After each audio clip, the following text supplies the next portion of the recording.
Welcome back to Brookies and Milk. Ooh. You're already fucking my brookie, dude. You I just have to started the sit- I goddamn have to podcast sit and you're down. fucking my brookie. I have to set down the mic. Brookies. God, this plastic is gonna pick up so much. No, God. Can you feel that? Can you hear that? I'm sure they can. Ooh. There we go. Brookies are a 7-Eleven creation. Oh, this looks diseased.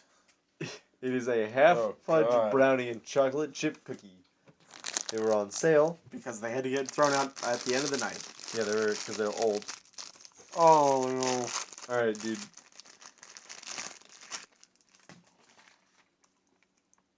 They're sure are a thing.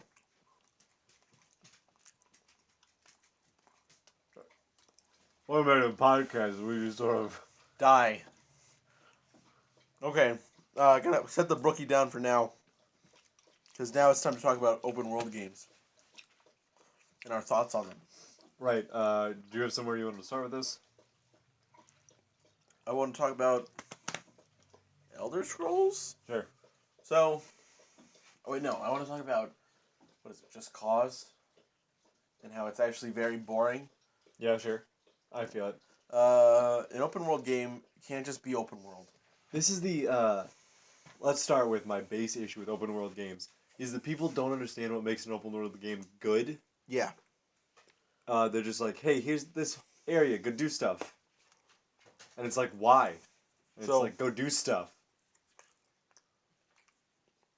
I have only played Just Cause 2. And the grappling hook mechanic was fun for a while. But I didn't find myself pursuing the story. I just went from like a mission or so to another mission. I didn't really care what I was doing. Yeah. And then I just stopped. And I'm like, I should probably go to Just Cause 2 again. And it took like 2 or 3 years to pick the controller back up and start to play again. God. And when I did, it didn't matter that there was a story. I forgot. I never knew what the story was. I care so little for the story. I'm in the same place. I played it, and I was messing around with a bunch of stuff, and I was like, this is fun, but it doesn't have the factor to make me keep going. Yeah.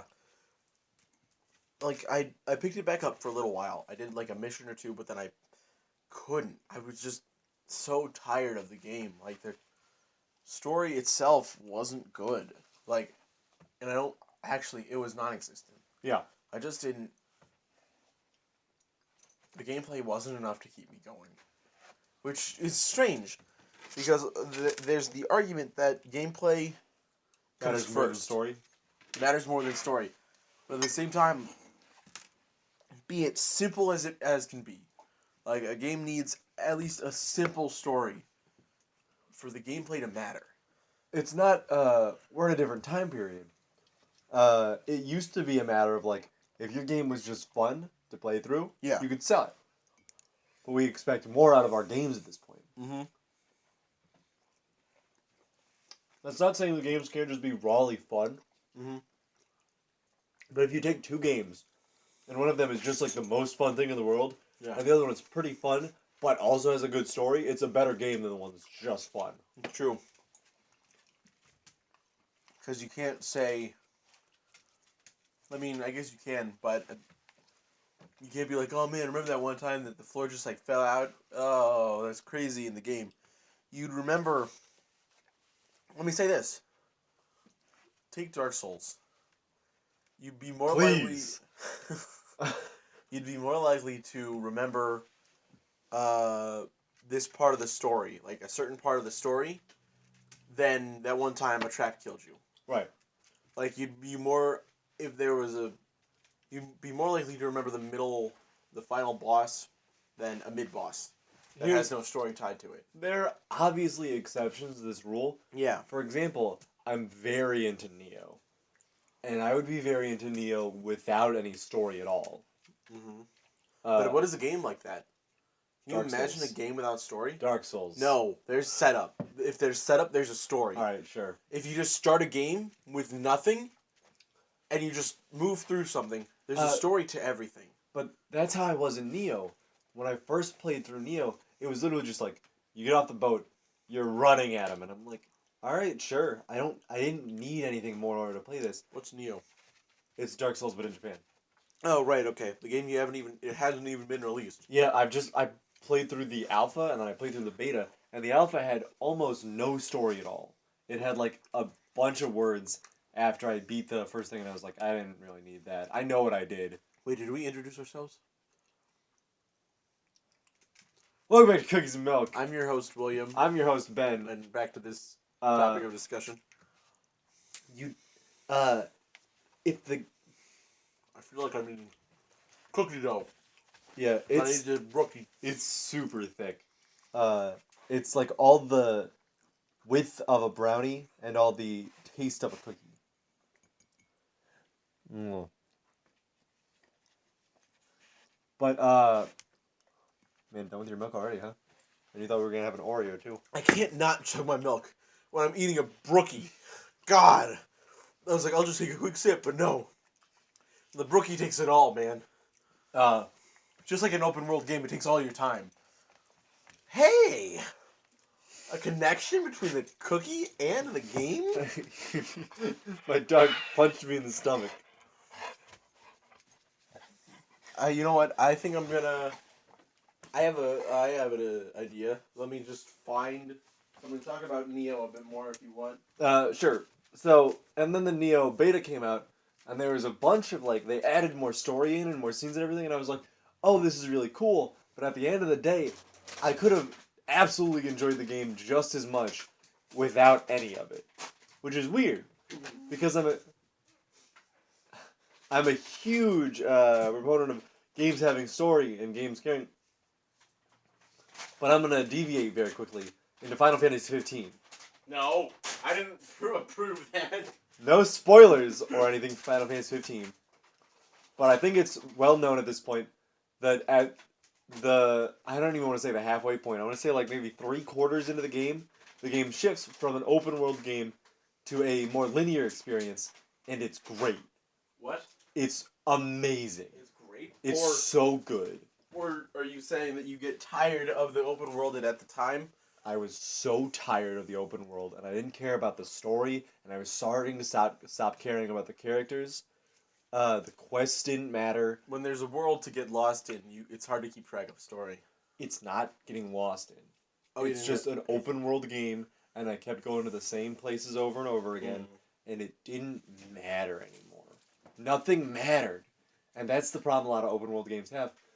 Segue off into Metal Gear Solid 5. Ooh. A game that did not need to be open world. The world had no substance. And also didn't do it right. Yeah, it didn't do it right What at the all. fuck? Why do you have an open world game and then be like, oh yeah, you also have to keep going back to this hub world as if you're playing fucking Banjo-Kazooie? These fucking compounds where you have to take a different approach every time, except it's the same compounds, and you have to take the same approach that you would have already found. Yeah, you already know all these places, and it's like, you can't even access the story in a different order or do different things. Metal Gear Solid 5 is the opposite of how to, when your game gets more linear, start narrowing it down. I don't understand what they did, like why they did that, because it's like, okay. In the second half, it was just do the same side ops over until you get more story content, which is horrible. It's bad. It's so bad. In a Metal Gear game, the story is the driving force, not doing side quests until the story shows its face again. The story comes I don't first. want to wait for goddamn events to occur. Like, oh, Quiet left her cell. Go find out why she did that. No, wait, it's Quiet left her cell. Well, whatever. Yeah. Gotta wait a few more times until do she a couple shows more her side face again. quests until you Fuck can get this that. next thing. Fuck that. It's so bad, dude. Metal Gear Solid 5 sucks. Skullface is the main antagonist, and you want to kill him. Okay, do these side ops for a while and learn about this thing he's making. Go to this factory. Hide. Don't shoot him. Hide and do other stuff. I have never understood in my See him entire leave. life why there's parts in video games where it's like, there's the bad guy. Cool, so I kill him, right? I kill him with my weapons. Yeah. And it's like, no, you can't afford to do I can just send Quiet to kill him, right? Sly Cooper does this all the goddamn time. And What? Sly Cooper's the only one I understand. Because you never, all the bosses in Sly Cooper Yeah. always carry like a weight to them. Like, you know Sly can't just 1v1 this person Right. out of nowhere. So you have to do some research until you can formulate a plan. You gotta do some tricky shit too during the boss fight. Right. Games that don't get this luxury are fucking Assassin's Creed. Shut the fuck up, Assassin's Creed. Cause it's like, oh man, you gotta tail this person and find their super secret base, and then like leave, and it's like, what? Why? I can kill them, right? And it's like, nope, we gotta formulate a plan. Is the plan I kill them? Yes. So just let me kill them. Yeah. With Skyrim, though, it's really weird because it's a lot of the enemies are just a drag and drop man with different weapon in his hand, and he can use any weapon he wants. But he will be this two-handed, but fight him just like how you'd fight any other person. I mean, here's the thing Bethesda games have for open world games. I care about side quests in Bethesda games more than I care about the actual story. I will say it's strange how we'll be like, oh, you get. Those are the games you can get lost in, but the other games are like you want to get lost. You want to get lost in a Bethesda game, because the main story is short, and there's new things to. In Metal Gear Solid 5, if you got lost, what were you gonna find? Nothing. Plants. You could find some diamonds. Get more GP. Like, shut the fuck up. When you get lost in Bethesda games, what do you find? Different quests, varying side quests. You find a dead body with a note on it, and it's like, this is I'm gonna kill myself, or this is my killer. Go kill them, please. That's the quest. I'm gonna kill myself. This is my killer. Go kill them, please. You find the twin. You kill their ghost. You fucker. How dare you? He was a good man. It was me. He was a fuck you. He was a good man. Fuck you. He was a good man, you piece of shit. Shaming a ghost that killed himself. Oh, come on, Dovahkiin. Welcome to the podcast. You can't kill me. I'm a ghost. No, there was something I liked in Oblivion, even though it's fucking hard. You go to this ship that is haunted, and you can't fight the ghosts without like a silver blade or something. Right. But in in Skyrim, you just like you find a ghost, iron sword, slap the shit out of him. He's dead. I'm gonna hit you with my real ass shield, you incorporeal piece of shit. You die. That's right. I punched your ghost nose in. I'm gonna break your ghost bones, fucker. You're gonna ghost bleed out all over the floor. It's weird. At least I think that's right. I'm not too sure. There's no ghosts in Skyrim. You just had a glitch. Maybe there's no ghosts. There is the Headless Horseman, I think. Oh yeah. But it's an incredibly rare event. But there's a bunch of stuff. Final Fantasy 15 also. Metal Gear Solid 5. It is. Hold on, I'm gonna say it's a good thing we didn't have the second Brookie, because I couldn't do it. It's like it's a rock in my stomach right now. When your game is open world, there's a couple. Not even story anymore. There's a couple gameplay things you have to focus on, and number one of these is to make it easy to find your side quests. Yeah. If you're gonna give out side quests, make them like easily accessible, and make it so that you can have as many like going as you want. Final Fantasy 15 pisses me off because the way it sets up side quests is terrible. Oh yeah? You can have one quest active at a time. Bad. So what I've done before is I've like gone into a dungeon and then walked out of that dungeon and then be like, all right, where's the next area I need to go to? Oh, there's another quest in that dungeon. I couldn't just have equipped. Like there's a couple of side quests that branch off into smaller side quests, and the way they do these is horribly confusing. Right. Because it's like you talk to a person, they're like, hey, I need you to go check on a bunch of power things. Yeah. And then you get 4 exclamation points. One of the exclamation points is just on them. And it's like, go to the power things. And I'm like, what the fuck? I'm talking to them, I'm not getting anything. Oh, right, because it has 3 other side quests across the map. It didn't equip any of those for some reason. I partially like and dislike Skyrim's way of side quests. Because if you hear 2 people, and I think it's fun, like the rumor system. Right. And it's like I heard those. Oh yeah, I heard about this thing. And I heard about this Stormcloaks doing this. And it's like join the Stormcloaks, and it's like I heard the Imperials are making a push here. It's like join the Imperial Legion. When you get both of them, it's stupid. It's 'Cause you really can't do both stupid. of them? No, it's not that you can't do both of them. It's that you can't get rid of it, Oh yeah. or you can't get rid of quests that you glitched out. Evie. Oh, you give him I'm treats. giving them treats again. Of course. I feel like Fallout 4 does that same thing, and that's one of my favorite ways to get side quests. Is just like, hey, did you hear about that place over there? Heard it's entirely run by synths, and it's like, oh, and then it's like investigate this thing, and it's like that's pretty cool. Siths? Synths. Oh, I thought you were talking about a Star Wars No. RPG. I haven't played any of the Star Wars RPGs. I will say they're good.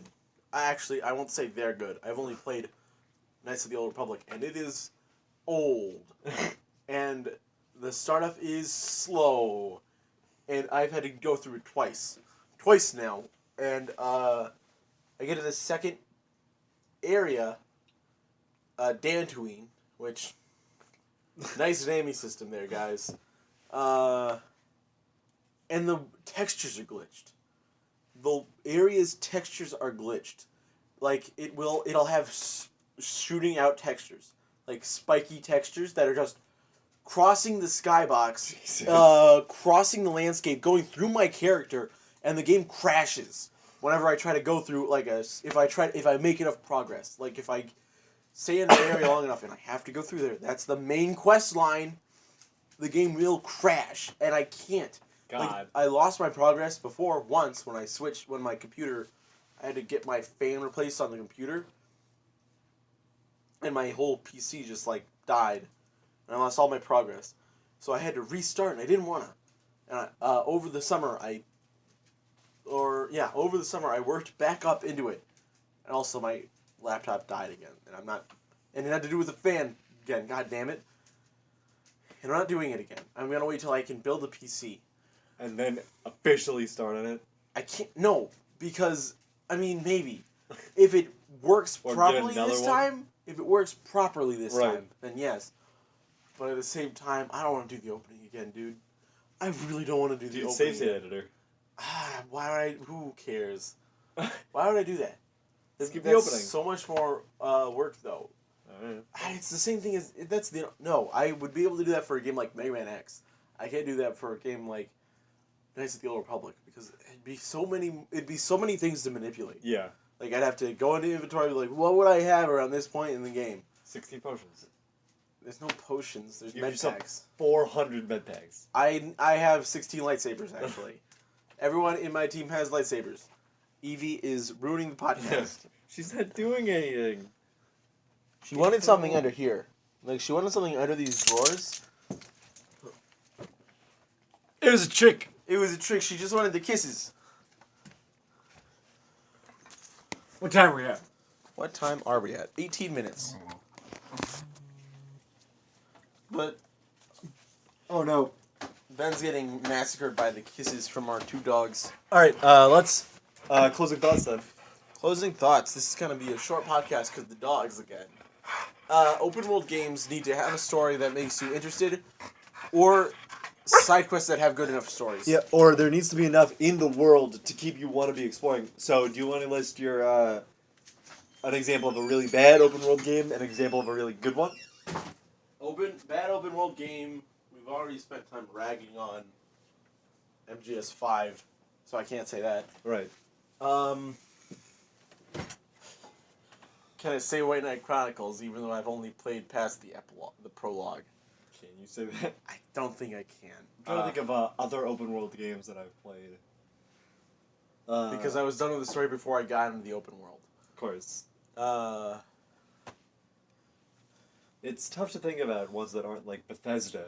You know what I mean? yeah, there's not a lot. Actually, open world technically, I can say Final Fantasy X-2. The story is good, but I hate the combat. And there's no real way to properly move throughout the world. Right. I mean, I guess there is, because you can just do the same thing you did in Final Fantasy X, but why do that when you have a ship that can take you to any place in the map? That's not technically open world, it's just an RPG. Yeah, it's tough to distinguish. Like a game. What a weird game, now that I think about it. It's more like a stage select, but like, you don't know what the fuck you're doing. Yeah. Open world games. We haven't played a lot. There aren't that many good ones. You know what I mean? And we haven't played a lot of bad ones. Yeah. Bad idea to end off the podcast, dude. Yeah, I mean, I was just gonna say, like, a really good one is Fallout 4, and a really bad one is MGS5. Dude, I fucking love Fallout 4. Okay, yeah, I will say Fallout 4 is a good game. Why do you think it's not a good open world game? No, that's not true. It is a good open world game, but at the same time, you get tied to so much monotony. Yeah, that's fair. There's a lot of exploring to do. And I mean, it's fun to make settlements. I'm not gonna lie. Actually, I will lie. I didn't do jack shit with settlements. Like except, one settlement. I built up Starlight and a bit of Sanctuary, but that's it. Dude, I didn't do anything else. All right, here's the thing. I could easily see someone not liking Fallout 4 because of the settlement system. Because it's super boring when it's like you walk into a place. Oh, what do they need? They need some raiders cleared out, and then you can make this your own Minuteman base. Yeah. It's just another settlement. But and also, it's not just the Minutemen. It's the Brotherhood of Steel. Yeah, I tried one settlement to the Brotherhood of Steel, and I felt so bad Yeah. because I couldn't do shit anymore. Yeah. Like, boy, it's bad. Yeah. But I mean, just saying that, I mean, kind of gives a finality that isn't there. The conversation, because yeah, why not? Like, you can like those. Yeah, don't get me wrong. Like, there was still enough in the game to make me want to like keep exploring, especially in like the glowing sea. Yeah. Dude, I fucking love that. Glowing Sea's an interesting place. There's like I only went there like twice though. There was like a bunch to explore there, and it all felt like it had Scratch that once. I only went there for the story. Like there was I went there like a second time to explore like a bunch of different stuff, and there's like so much in there to explore. It just feels sort of bad that there's no like permanent way to never actually give a shit about the glowing sea. What do you mean? I mean, like you can put on power armor, but power armor has a a durability setting. Yeah, yeah. So you're gonna have to worry about that eventually. Mm-hmm. But I think Fallout 4 is a great open world game, and then I think MGS5 is a horrible one, because the world is open, sure. But you have So no is the impact on fucking- the world. So it's like a open field. Yeah. There's nothing to do there. Yeah. You have no impact on the game. Yeah, it's like, if what MGS5 was instead was like, oh man, there's a bunch of bases here. You can take them over and put your own units into there. It makes sense for you to be able to do that since you're making, I don't know, a military nation? Yeah. A militaristic nation? What else would you do? I don't know. Actually, wait, what's the goal? What is the goal In of MGS5? Big Boss? No, of Big Boss and Outer Heaven. He wants to make a militaristic country? Yeah, Like it's an just like- army without a country? And, Then nation- what? Does he want to take over the world? I don't know. What's dude. the point? I don't. He was legitimately like, God, I don't know what Big Boss is doing at any point between MGS Peace Walker He wants to make a country. and But if that Metal country Gear is Solid 4. if that country is strictly a militaristic nation, you're just going to be threatening other nations. You're not building up a culture of peace and serenity. You're not building a religion. You're not building anything. You're building Big Boss as a god. This is Big Boss. Big Boss was like, It's power fantasy. yeah, it's literally like we need to keep going to war all the time because that's what we are. We're just a bunch of war dogs. Yeah, Dog wars. yeah. Dog wars, dude. Dude, fuck Big Boss. Yeah, he's garbage. He's like Venom Snake is so much better. Spoilers. Yeah, spoilers, they're not the same person. MGS5, they are not the same person. But at the end of MGS5, it was just like, oh, wait a minute. Big Boss is a piece of garbage. Like, it's like the one person that loved... There's two people that loved and respected Big Boss the most, and as soon as they realize that they are expendable to Big Boss, they're like, oh shit, dude. He's an asshole. Fuck Big Boss. Oh shit, dude. He doesn't care about anyone but himself and the boss. Oh shit, dude. And he doesn't even care about the boss enough to know what the fuck her last will was. Yeah. Oh shit, dude. Fuck Big Boss. That's the entire plot of Metal Gear Solid is boss dies and she's like, hey, we gotta fight for peace. Peace is what's most important. And then everybody misconstruing it. Mm-hmm. Nobody knowing what the fuck that meant. Yeah. Until Solid Snake. And then he was like, "This fucking sucks, dude. I hate fighting." And Big Boss was like, "What? No. Wait, who said that? Shit." Solid Snake is Oh, yeah. like, "Dude, this fucking sucks. I hate fighting." And then Big Boss is like, "Oh shit, you're right. This does suck. God damn it. Zero, dude. What Fuck, have we been dude. doing?" You can't see what I'm doing because this is an audio-based medium, but every single time I say "fuck, dude," I Hands out. I jump my hands out and they're like cupped. They're cupped towards the center of my body, and I just like jerk them forward and then back immediately. Like he's scooping in a bunch of Like hair. in the cadence of "fuck, dude." So "fuck, dude." Like after "fuck" is over, my hands are out, reached perfectly, and then when I say "dude," I just wrench them back. Yeah.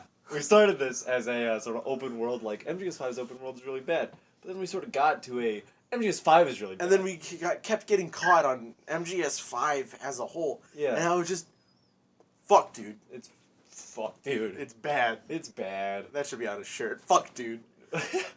A gif of you doing that. How'd they get that? How'd they get that gif of me? Like, the shirt is a flip book?